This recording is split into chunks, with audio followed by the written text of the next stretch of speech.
This week in post, unscripted, uncut, it is a live edit.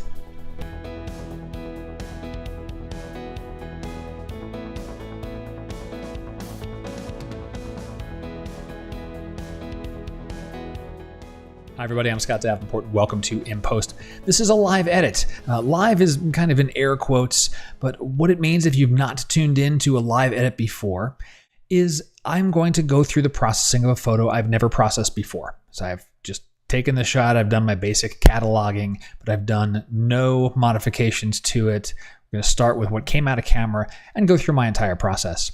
And there'll be bumps and bruises along the way. There'll be missteps. There'll be some experiments perhaps along the way as I try different things. So these tend to run a little longer than a normal in-post episode where it's a little more tight and focused on a particular tip or technique. But you get to see some of the behind the scenes and thought that goes through my head as I'm deciding how I want to process a certain image. And generally, these tend to be kind of popular with the viewers out there, you guys. I think because it's kind of different, right? It's not canned. This is really unscripted, and I'm not cutting anything other than if it takes a minute to load something into a new program, I'm not going to make you watch the beach ball on the screen. So with that, let's dive into it. So I've got this photo here. I took it only a little less than a week ago. I had some great skies in San Diego. And as I look at this photo, I like the drama of it. I like, there's a lot of good things going on here. It's a little dark. The foreground's, very, very dark. And, exposure-wise, I think overall the exposure is pretty decent because the sun, this area will be blown out. That's fine. But, we need to open up some shadows here. Want to bring a little more color in. And I certainly want to do something with these clouds. To me, the clouds are the star of the show in this particular photo. I like the composition. We've got some good wave going here, and there's some good rocks there. That's all helpful. But it's going to be about the sky. So let's start with lens corrections. Turn that on. I'm not bothering with the chromatic aberration because I have a lens profile that's built in that takes care of that. That's something that just happens with the Sony. I didn't do anything special for that. Let's check R key for crop. Check the horizon line. Make sure this is looking good. Maybe from right about there to right about there, just to sanity check it. It's pretty good. Go ahead and take that. And that's spot removal now. Q key for that. I can see one right off the top right there. I'm actually going to zoom in and start in the upper left here and kind of work my way through the photo. So Q key for the spot removal. And I'm going to use A to toggle on and off visualize spots. I hit A to turn it on and then A again to turn it off, just so I can move through the entire scene really quick just to see what we have here. This looks like a bird flying around or something like that. And for photos that I know are pretty nice to begin with, like I said, composition-wise, this one looks really good. And there's really strong potential for ending up with a really good photo at the end of it. I'm going to take the time and walk through each segment of the photo and just looking for anything that can be construed as a spot. It might not be a spot, like this little ship on the horizon. It's a ship on the horizon, but it could become a spot, like even just the head of this surfer. Those aren't really adding to the photo. There's some other surfers in the scene that I like. Those were cool. But if it can end up looking like a spot either now or when we add in some contrast or clarity or things like that, I want to make sure that I've removed it now and save myself work later. Like I like this group of guys. They're cool. We'll keep that. Quick toggle on that one. In the surf, I don't expect to find too much because there's a lot of churn in there and there's plenty of things going on. It's more about in the sky areas. This is just going to be hot spots and clouds. That's no problem. And the rest of that horizon looks good. That looks okay there as well. All right. Q to turn that off, Z to zoom back out. Let's get into our basics. Go into the basics. White balance. This will get nailed it right at daylight. If I were to switch to the daylight preset, yeah, 5500. Took away a little bit of a tint. Let's see if before and after. I like that. It's a little bluer up in here. I'm going to add warmth into the horizon area later on for sure. But Let's get those blue skies looking pretty blue. That's good. So we'll take that little tint adjustment. Now, exposure. I'm actually going to bump up the exposure a little bit. I don't mind that this is blown out.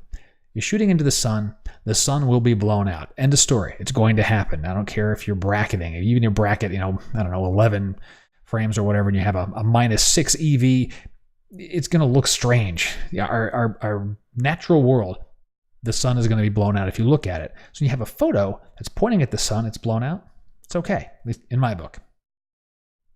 The reason I'm bumping up exposure to help with the shadows a little bit, but also when we add things like contrast and clarity, it tends to darken our photos a little bit. So let's see, whites are going to be fine. Blacks are probably okay. Just nudge that down a little bit and open up the shadows a whole bunch. So this is still looking pretty flat. That's okay. We haven't added contrast yet. Bring down our highlights to recover some things in here. Now let's pop the contrast up. Pretty healthy amount. Some clarity. Now certainly I want to start getting into vibrance. Saturation I got to be easy on. Those oranges will, I push it really far, those oranges will oversaturate very quickly. Oranges and reds are very sensitive to saturation. Foreground still feels dark to me. Let's use a filter, graduated filter. I'll rotate that a little bit, position it, and it happens to be already dodged. That's great, so I'm already lightening it. I do want to add back in some more contrast so I'm not completely losing the, I'm not making it washed out or flat. And we have some saturation. Yes, we do. Let's pop that up a little bit, because what I like what's happening is I'm getting some good color in, let me turn off that filter, getting some good color in this wave right there. That's a nice little splash of color, a complement to the color that's over here in the sky and what will ultimately be up here. I've already got some ideas running through my head about what to do up in this space here. Let's take a peek into hue, saturation, and luminance. Let's get those blues going a little more, saturate the blues a little bit, grab the luminance, maybe darken them a little bit, just a touch. And what about these like greenish aquas that are going on here? I'm just going to nudge that up again a little bit there. Let's do our oranges a little more. What do we have going on here? This is all going to be blues. This is all yellow from the sun. This is our aquas. Okay, that's looking pretty all right. I think I still want to raise luminance some on the foreground area. And let me go back to our tool here and maybe open up the shadows a little bit more just in this filter. So I'm going to crank it up really high. Actually didn't even do that much, but you can see that it's opening up and brightening that a little bit. That's helping. That's helping quite a bit. So without that filter, with that filter, add in that hue and luminance adjustments we made. That's looking pretty nice. I think it's a very good base level. From here, I want to take this into on one. I want to do some contrast work. I really want to punch the clouds up a little more. And I want to add a little bit more color to the sky, more of a kiss of that orange sunset, little precursor there. So let's bring this over into on one, edit, and I'll bounce it through layers like I normally do, and I'll see you on the other side. All right, I've brought it into on one. I started in layers, and this is mainly a workflow habit of mine. I'll bring it into layers first in the event that there's any retouching that I want to do.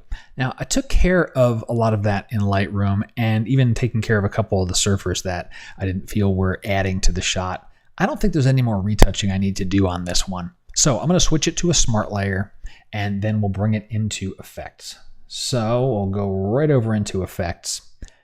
Now I'm going to tackle contrast first. So let's take a dynamic contrast filter and add that in.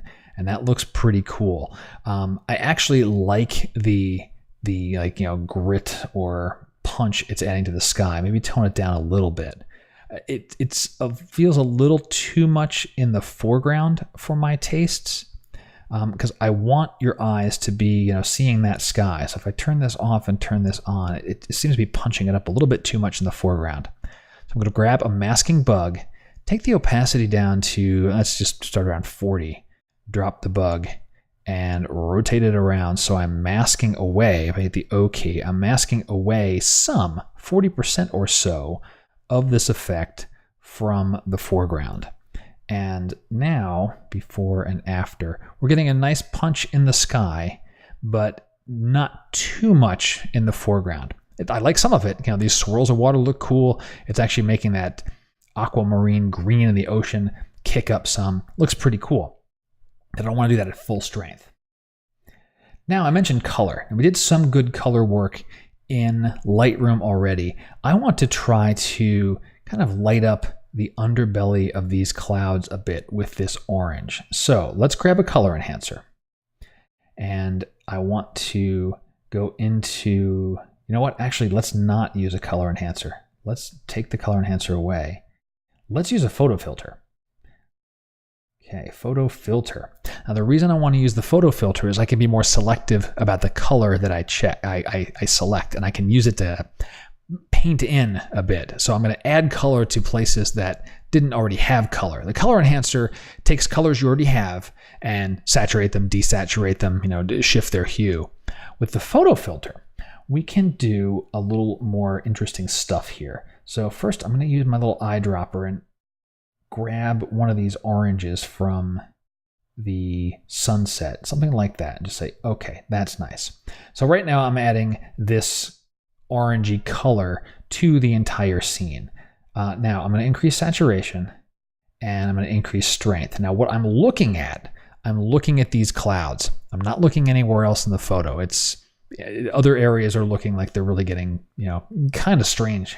If I turn it off and turn it on, it's, you know, it's warmer. It's not terrible, but it's a little strange. Now let's use some masking to get this to where we want to be. Mask, luminosity mask.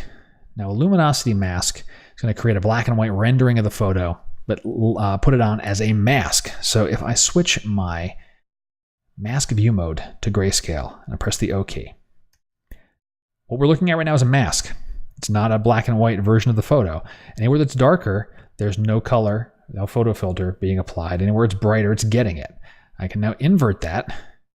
Now, anywhere that there's a brightish color, I'm going to be adding in this orangey tone, and anywhere that it's dark, I'm masking it away.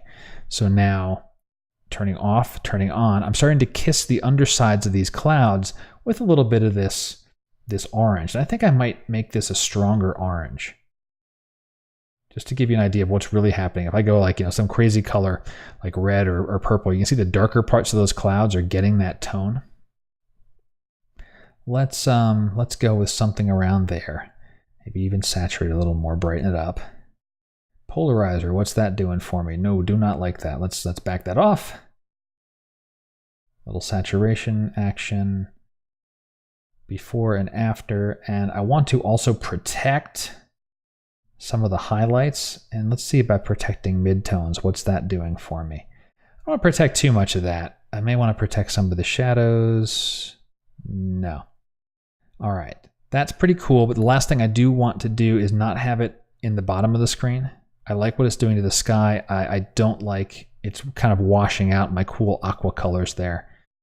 So let's grab another masking bug, opacity all the way up to 100%, drop the bug, rotate it around, and what did that do for me? O key. It did not like that. The tool did not like that. Let's delete that. And we'll just do it the old-fashioned way with a masking brush. Nice big old brush. I don't need a feather. And I want to X remove this from my foreground. Let's do that. And I'm going to be a little bit sloppy for the video, but I'll tidy this up later where I want to make sure I get a nice cut at the horizon. Let's see how I did. Actually did pretty okay. You know, I think I'm going to take that. That's pretty good. All right, so in the end, what we've done is we've taken this photo filter and kind of added a little bit more of a kiss to the sky, and it's still, you know, it still feels a little strong to me. I actually might back it off just a touch. That's a little better. I didn't want to lose too much of those blues there. So it seemed like a lot of work, and it is this subtle type of thing. But you get to a certain point in your processing, and it's the small subtle things. You add them up, and you get something more dramatic. Did a different video on that recently too, so you can check that out here on the channel. What else to do with this photo? Let's see. Is there anything else that I want to accentuate? Vignetting. I'm looking at this, and the left-hand side is already kind of dark. And if I add a vignette, I'll be darkening that even more. That might not look so good. Let's give it an experiment here. We'll go ahead and try it. There's no harm. I'll bring my feather down. I'll bring the darkness down so I can see where that is. All right. I pop the size up some, change the roundness, maybe just to touch the corners a little bit. Center-wise, I'd want to bias it a little toward sunset. So kind of like that, where I'm almost not going to have any vignetting happening on the right-hand side. Even kick the size up a little more. Now, what does that end up looking like before and after?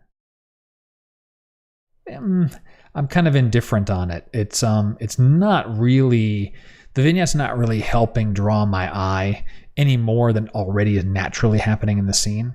And I'm running the risk of darkening these corners a little bit. When your clouds start to get black, that tends to be you've pushed your processing pretty far. It can be a cool look, but it's not for everybody. And I personally don't like to have those really, really dark clouds, unless it's a really dark, stormy day. And this is not one of those days. I think I'm going to just remove the vignette and not worry about it. Anything else? Let's go back to color again, color enhancer, and just see if there's anything that auto is doing for me here. It is removing a color cast or a detected color cast. So it's adding a little more warmth. I'm not really seeing the difference. Maybe a little bit here in the clouds. Okay, I'll take that. That's all right. But what about any shifts in vibrance or anything like that? Let's push it up really far. No, too much. Actually, other than the hot spot with the orange, it's actually pretty nice. Let me press the J key. Am I clipping anywhere? I'm not clipping anywhere. Push it over again. Still not clipping anywhere. That's not bad then. I think maybe I'll take the boost in vibrance. Saturation, no, I don't really need to do that. Let's check this before and after one more time. Before, after, after, after. I'm going to take it. I like what's happening in this area where the clouds are, and the rest of the photo is really not getting changed dramatically, which is okay. It's further accentuating that this sky is just really darn cool. Now I'm looking again at the very warm sky and now a very cool foreground, and wanting to make sure I cut some balance there. I'm going to go back to the photo filter. This is where we added this warmth and this orange tone to the top half of the photo. You see what I did before and after? I think what I need to do is I need to paint back in a little bit of that orange, very little, but a little bit back into the foreground. And the reason for that is in the natural scene, if I have clouds like this and the sun's bouncing off that, and I've got a reflective surface like the ocean, water, a puddle, whatever it is, even solid objects, it's going to take on a little bit of that color because that color is bouncing around all throughout the atmosphere. And I overdid it when I removed this bottom mask here. So let's go back to the photo filter mask, or photo filter. I'm gonna restart again. Create the luminosity mask. Command I or Control I to invert it like we did last time. My opacity is good. I still have my protection set here. When I paint out with the brush like I did last time, I'm just going to use a lower opacity. And I'm going to start with 40-ish is good. All right, so I'm going to start painting this away from the foreground. And I'll press the O key. We can see what's happening. So I'm removing some of the color, but not all. And the fact that I started with the luminosity mask means that I'm getting the benefits of the relative levels of masking, right? The very bright white parts, the entire color effect was there, and the very dark parts, it wasn't. And I can even make a second pass at that. Let's try going down to 20% and taking a second pass. Again, the O key, so we'll see. I'm just sweeping through, and you can see as it gets darker and darker, that means there's going to be less and less of that that color kiss going on there, because we're targeting it to hit underneath the clouds, right? So all this white area here, this is going to be getting more of that effect. And as a result, you can see there's actually more of this grayish tone here, which means this area is getting more of that reflection as well. That's looking better. I'll put back on the color enhancer. And I think I'm going to call this pretty darn good. So this was what came out of Lightroom, and this is the result from On 1. I think I'm going to call this one a winner. The tip of the week is to think about nature when you're adjusting things like color. I went back and revisited how much of that orange tone that I'd added to the sky, how much I removed from the foreground, because it didn't make sense in the natural world. There would be some of those reflections and some of that color cast being kicked around in the atmosphere. And so that was important, to make sure that the processing, at least for me in this shot, felt natural and there wasn't any abrupt blends or cuts between color, which would, I guess, feel a little false in the processing. So for this photo, I wanted it to be more natural, and remembering what happens in the real world can help with your post-processing choices. And that wraps it up for this week in post. Hope you have enjoyed it, and if you did, please let me know. Send in your questions, comments, share this with your friends. The audience continues to inch and grow week after week, and that is very encouraging. I've said it many times, it's not a numbers game, but just knowing that that's like an indicator, or the fact that someone comments on the video or sends me a message, those are all things telling me you're getting value out of these, and I'll come back again and sit down and do another one week after week. Well, until next time, my name's Scott Davenport, and happy shooting.